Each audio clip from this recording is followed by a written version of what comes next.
Gracias por acompañarnos en este su programa Acceso Directo, un espacio que sirve para divulgar los trabajos científicos que se realizan en Yucatán, el trabajo de nuestros académicos y los microbios, disbiosis y neurodegeneración.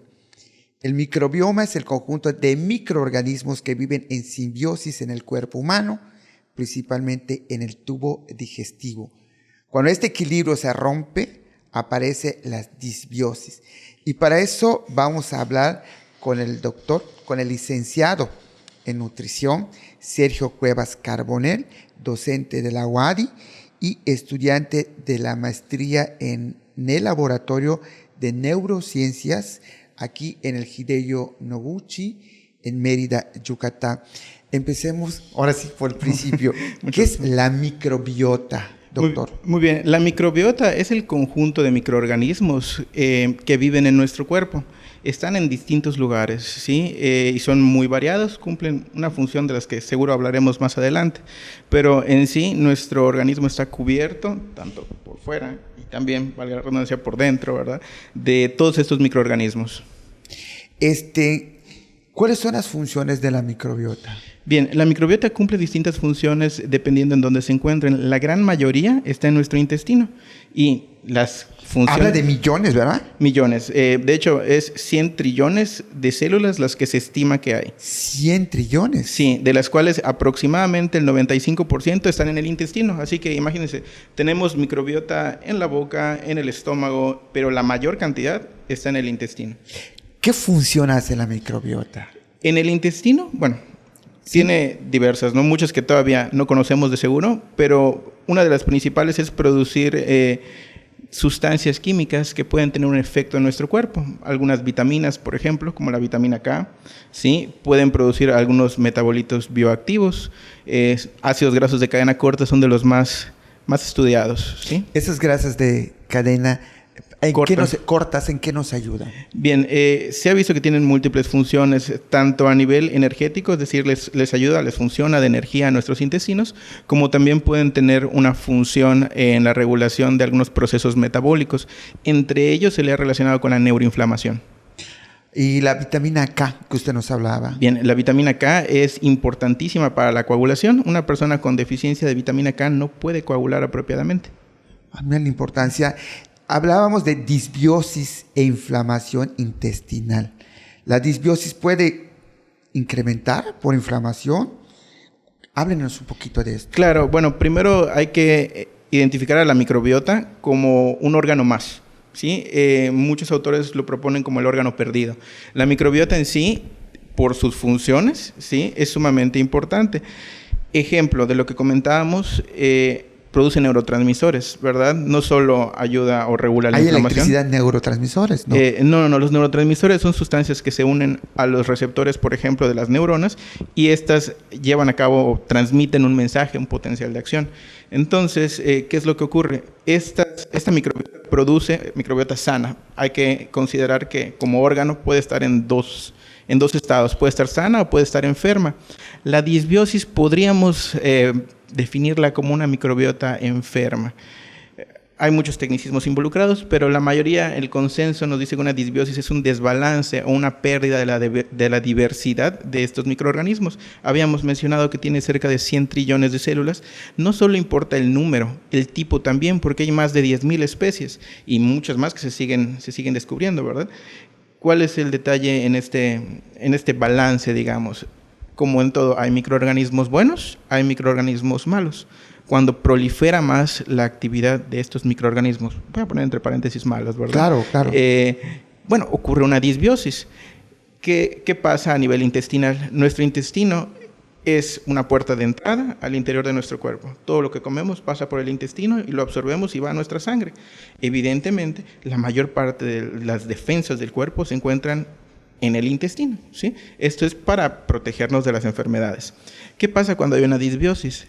El aumento de microorganismos, insisto, malos, entre comillas, ¿verdad? Pueden causar la activación del sistema inmune a nivel intestinal. Y esa activación del sistema inmune causa inflamación, una inflamación intestinal. una de las enfermedades más relacionadas con la disbiosis es el síndrome de intestino irritable, que creo que todos en algún momento hemos padecido algún episodio, ¿no?, de un colon inflamado. ¿Cómo cuidar ahora sí, cómo sanar, por decir, un colon inflamado? Ok, bueno, la microbiota... ¿O cómo prevenir? Bueno, ¿cómo prevenir? Bien, son dos formas diferentes, ¿verdad? Para prevenirlo, los hábitos de alimentación son sumamente importantes. Desde mi perspectiva como nutriólogo, vemos como el consumo de fibra, frutas, verduras, ¿sí? Limitar las grasas, los azúcares, mantiene una... Limitar grasas y azúcares. Limitar, sí. No significa dejar de consumir. Una dieta sana nunca va a ser totalmente restrictiva. Yo nunca les diría o les aconsejaría, no comas esto. Cómelo, pero en proporciones adecuadas, ¿verdad? ¿Qué ocurre? Lo que consumimos puede moldear nuestra microbiota. Es decir, si consumimos puro azúcar, vamos a facilitar la proliferación de los microorganismos que pueden utilizar el azúcar. ¿Qué pasa si consumimos fibra? Bueno, la fibra nosotros no la digerimos, pero le sirve de alimento a esos microorganismos. Entonces vamos a estar propiciando que proliferen los microorganismos que necesitan fibra. Y tener una alimentación balanceada, ¿sí?, equilibrada, el término que gusten, va a permitir una proliferación de distintas especies, una diversidad en esa microbiota, ¿sí? Entonces eso mantiene una microbiota sana, unos buenos hábitos de alimentación. Sin embargo, también se ha visto, ahorita que estamos en neurociencias, ¿verdad?, que no solo la alimentación influye. Nuestro estrés, nuestro manejo de emociones también puede modificar la composición de la microbiota. Nos vamos a un corte comercial y regresamos porque esto se pone interesantísimo y todos estamos aprendiendo. Regresamos.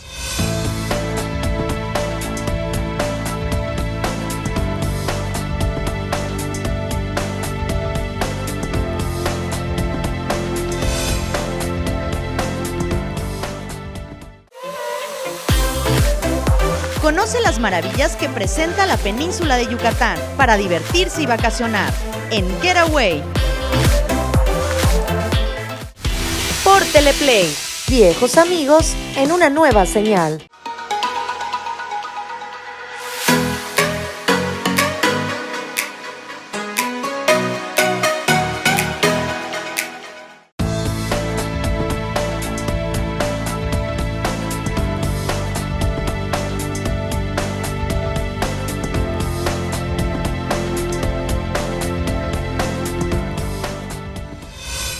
Gracias por acompañarnos en este su programa Acceso Directo, un espacio para dar a conocer el trabajo científico que realizan nuestros académicos, nuestros científicos, para la divulgación de la ciencia. Y para eso vamos a platicar con el licenciado en nutrición, Sergio Cuevas Carbonell, quien es egresado de la Universidad Autónoma de Yucatán.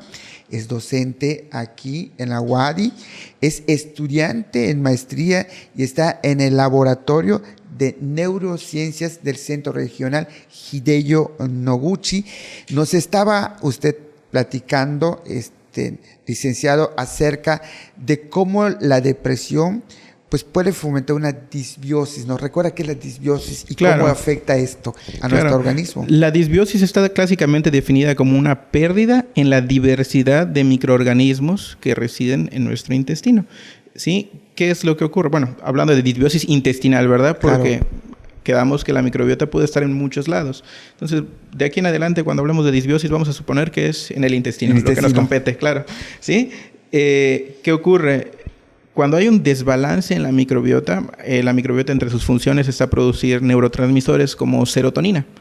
Uno de los principios, de hecho, la mayor parte de la serotonina, 90%, si mal no recuerdo, se produce en el intestino por la microbiota. Recuérdanos para qué nos ayuda la serotonina. Es un neurotransmisor, se encuentra muy relacionado, controla muchas funciones, principalmente, por ejemplo, la regulación del estado de ánimo, ¿no? Es con lo que habíamos discutido que se relaciona con la depresión, ¿sí? Entonces, una disbiosis puede estar relacionada con un mayor riesgo a desarrollar depresión, por ejemplo. Se ha visto, ¿no?, en personas deprimidas que la disbiosis es bastante prevalente, es muy común, ¿sí? Entonces, entre sus funciones, bueno, una de las múltiples causas, porque no hay solo una explicación para la depresión, ¿verdad?, son múltiples, está una disminución en la cantidad de serotonina en el cerebro, ¿no? ¿Cómo puedo activar o cómo puedo compensar, cómo puedo cuidar esa parte de esta disbiosis? Ok, bueno, la disbiosis propiamente es esta cuando ya se encuentra la alteración. Para corregir la alteración hay que tratar de identificar qué la está causando. Ejemplo, uno puede tener una disbiosis por consumir alimentos procesados.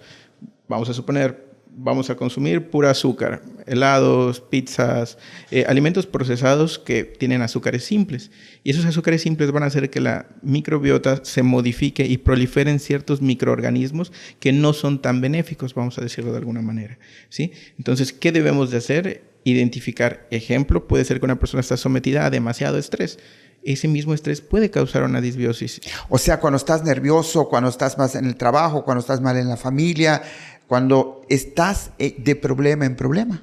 Claro, no solo el estar de problema en problema, sino la falta del control de nuestras emociones, porque yo puedo tener un problema y puedo reconocer que estoy nervioso y estoy ansioso y tratar de calmarme, aceptarlo, ¿sí? Buscar estrategias que me ayuden a sobrellevarlo sin necesariamente desencadenar una mayor complicación, ¿verdad? Como podría ser en este caso una disbiosis. Hay que tener muy en cuenta que la comunicación del intestino al cerebro y del cerebro al intestino, como acabo de decir, es bidireccional. No importa solo lo que pase en la microbiota va a influir en el cerebro. También lo que pasa en nuestro cerebro influye en la microbiota.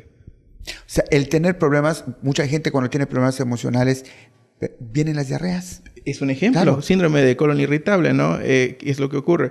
Vamos a suponer, estamos en la maestría, ¿no? Vamos a presentar un examen bastante difícil y dejo que la ansiedad me gane, ¿no? Dejo que el estrés se convierta en algo negativo, ¿verdad? Y eso me puede ocasionar una disbiosis y se ve, por ejemplo, reflejada en malestares gastrointestinales. Licenciado, ¿con qué enfermedades se ha relacionado la microbiota? Bueno, esto es muy interesante. La microbiota, se cree que cerca del 90% de las enfermedades hoy día se relacionan en algún punto con los microorganismos que residen en el intestino. Los principales, habíamos comentado, depresión, síndrome de colon irritable, ¿verdad? Hay algunos reportes sobre ansiedad, Parkinson, Alzheimer, depresión lo mencioné. Se me fue el nombre. Alzheimer. Ahorita. Sí, no, pero autismo. Con el autismo también, sí. Entonces, esta relación hay que ser muy claros. La gente cree porque tengo una disbiosis me va a dar depresión. Porque tengo una disbiosis me va a dar Parkinson, que es lo que estamos trabajando ahorita. No, es un riesgo. Es decir, puede fomentar la aparición. Se relaciona con, no son una causa. O sea, es interesantísimo eso que usted me dice, cómo las enfermedades, pues ahora sí, de la microbiota, las disbiosis, me puede llevar al Parkinson, me puede llevar a la ansiedad, o sea, puede ser de leve a grave esto. Claro, sí. Todas las personas tenemos una microbiota diferente. Tú y yo podemos compartir algunos microorganismos. Sin embargo, la cantidad, el perfil de esos microorganismos no va a ser igual, ¿verdad? La microbiota se desarrolla con cada individuo. Y ejemplo, con su alteración, cada uno de nosotros también es susceptible, a lo mejor, a una diarrea bastante sencilla, a un colon inflamado. Pero con el paso del tiempo, esto también puede ser mucho más importante. Se ha relacionado incluso con la aparición de obesidad, con la cantidad, con los estadísticos de obesidad que tenemos. Son muy frecuentes, ¿verdad? Es muy prevalente esta enfermedad. La disbiosis juega un papel importantísimo, ¿sí? En la regulación energética, en la regulación de la ingesta de alimentos. Entonces, está relacionado con un sinfín de enfermedades. Es increíble cómo en que están estudiando el Parkinson, el autismo, el Alzheimer, la depresión, está la disbiosis por la microbiota. Claro, en nuestro caso, en el Parkinson, ¿qué es lo que ocurre? Tenemos un nervio vago, que conecta desde el intestino, ¿sí? Nos vamos a un corte comercial, claro, y vamos a hablar del nervio vago, de todo esto interesantísimo. Regresamos.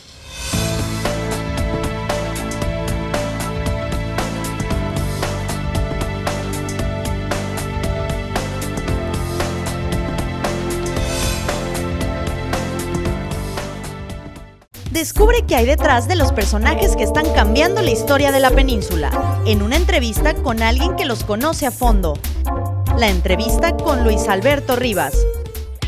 Por Teleplay. Viejos amigos en una nueva señal.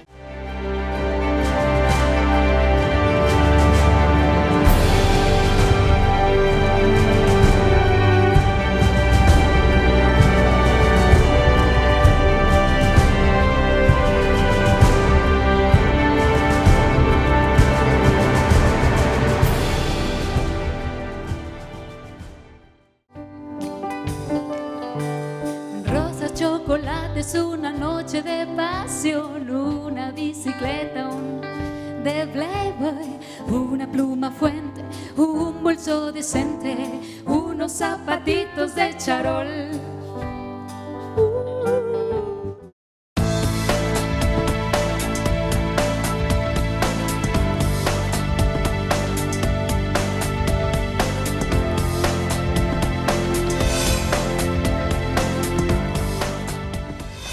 Gracias por acompañarnos en este su programa Acceso Directo. Es un espacio para dar a conocer, para divulgar el trabajo científico que hacen nuestros académicos. Y para eso estamos platicando con el licenciado en nutrición, egresado de la UADY, Sergio Cuevas Carbonell. Es docente de la UADY, es estudiante en maestría y se encuentra en estos momentos en el Laboratorio de Neurociencias del Centro Regional Hideo Noguchi, que pertenece a la Universidad Autónoma de Yucatán. Estamos platicando microbios, disbiosis y neurodegeneración. Nos estaba hablando usted en este momento. Claro, sí. Les comentaba la conexión que hay entre, ejemplo, el desarrollo de Parkinson y una disbiosis, ¿sí? ¿Qué ocurre? Nuestro intestino tiene su sistema nervioso, el sistema nervioso entérico, y se conecta con nuestro cerebro gracias al nervio vago. Es uno de los más grandes. ¿Qué es el nervio vago? Háblenos. El nervio vago es un conjunto de neuronas, ¿sí? Recibe ese nombre, el nervio vago, es anatómicamente así se ha denominado, pero conecta, lo que les mencionaba, ¿sí? Sus neuronas a distintos órganos, vísceras principalmente, corazón, pulmones, intestino. Y ya que los microorganismos están en nuestro intestino, funge de conexión entre el intestino y el cerebro. ¿Cómo afecta todo esto, doctor? Háblenos de los padecimientos que usted ha descubierto, sobre todo el Parkinson. Bueno, no los he descubierto, ¿verdad? Estamos estudiando. Sí, los estamos estudiando. Sí, bien. En el caso de la disbiosis, causa una inflamación a nivel intestinal. Es parte de lo que ya habíamos mencionado con otras enfermedades, como el síndrome de colon irritable. Sin embargo, una activación del sistema inmune a nivel del intestino puede llegar a influir en todo nuestro cuerpo. Un ejemplo es en el cerebro, ¿sí? ¿Qué es lo que ocurre entonces? Con una inflamación a nivel intestinal, esta inflamación puede propagarse. Y al propagarse, llegamos a la neuroinflamación, llega a nuestro cerebro, activando algunas células que se encuentran ahí del sistema inmune, se llaman microglía, y esta microglía produce sustancias inflamatorias, ¿sí? Propiamente la inflamación se ve como algo malo, no realmente. La inflamación es un intento de nuestro cuerpo de controlar un potencial daño, ¿sí? ¿Qué es lo que ocurre? Si esa disbiosis permanece, la inflamación continúa. Y una inflamación crónica, una inflamación a largo plazo, puede ser dañina para nuestras neuronas. En el caso del Parkinson, para las neuronas que controlan, por ejemplo, el movimiento. ¿Cómo sanar estas inflamaciones? Bueno, como les comentaba, la inflamación no es propiamente la parte mala, ¿no? La parte mala es no limitar la inflamación. Entonces, ¿cómo, digamos, controlarlas? Podríamos controlarlas, ejemplo, con el cambio de hábitos. El consumo de probióticos es una de las posibles ¿Dónde causas. se dan los probióticos? Ok, bueno, aquí mencionar, ¿no?, que el tema, bueno, probióticos es una definición, es un concepto, ¿verdad? Los probióticos son microorganismos vivos que se encuentran, puede ser en algún alimento, ejemplo, que al consumirlos sobreviven al paso del estómago, llegan a nuestro intestino y empiezan a colonizar el intestino. Y estos probióticos tienen un efecto positivo en nuestra salud, ¿sí? ¿Dónde se encuentran? Principalmente en alimentos fermentados. Nuestra cultura no suele consumir muchos de estos alimentos. Creo el más común sería el yogurt, y desafortunadamente el yogurt comercial, ejemplo, que a veces encontramos en el súper, no necesariamente va a tener todos los cultivos vivos, ¿no? O no necesariamente esos cultivos van a sobrevivir al tránsito intestinal. Pero si pudiéramos hablar de alimentos, el kefir, un tipo de bebida fermentada, sí, alimento fermentado, es el kimchi, ¿sí? Y hay el kvass, me parece que se dice, es en ruso, podría estar equivocado. En Yucatán, en Mérida. En Mérida, realmente en nuestra cultura, por ejemplo, alimentos yucatecos, hay muy pocos alimentos fermentados. ¿Y dónde conseguir alimentos fermentados? Uno los puede hacer en casa, es un ejemplo. Yo, por ejemplo, hago mi propio yogur con le dicen búlgaros, me parece el nombre común, ¿verdad? Entonces, es una forma de consumir estos probióticos, ¿no? Es consumir alimentos fermentados. Sin embargo, no se necesita consumir el probiótico por sí mismo, ¿verdad? Podemos consumir algo también que son los prebióticos. Los prebióticos son, digamos, el alimento de los microorganismos que ya residen en nuestro intestino. Pero lo importante aquí es cambiar ese perfil. Se ha visto muchas veces que la alimentación con azúcares, por ejemplo, favorece el crecimiento de especies que no son tan benéficas, por no decir dañinas, ¿verdad? Mientras que el consumo de fibra, ¿sí?, favorece la proliferación de microorganismos benéficos. Entonces, no tenemos que consumir Denos ejemplos de fibras. Ejemplo de fibra, frutas, verduras, ¿sí? Cualquier alimento, por ejemplo, si vamos a consumir algún tipo de pan, preferentemente integral, ¿verdad? Ver que tenga fibra. De hecho, sencillamente cualquier producto ustedes lo pueden voltear y si está etiquetado, podemos consultar la cantidad de fibra que tiene. Es interesantísimo el eje. Usted igual hablaba del eje de microbiota del intestino. Bueno, es el eje microbiota, intestino, cerebro. Sí, ¿en qué consiste ese eje? En los microorganismos que residen en el intestino, en las conexiones nerviosas que llegan al intestino y que de ahí se proyectan hasta el cerebro, lo que permite una comunicación entre estos órganos. Entonces, es la importancia de cuidar, ahora sí, nuestro cuerpo humano. Claro, todo nuestro cuerpo, ¿eh? No solo existen microorganismos en el intestino, cosa curiosa.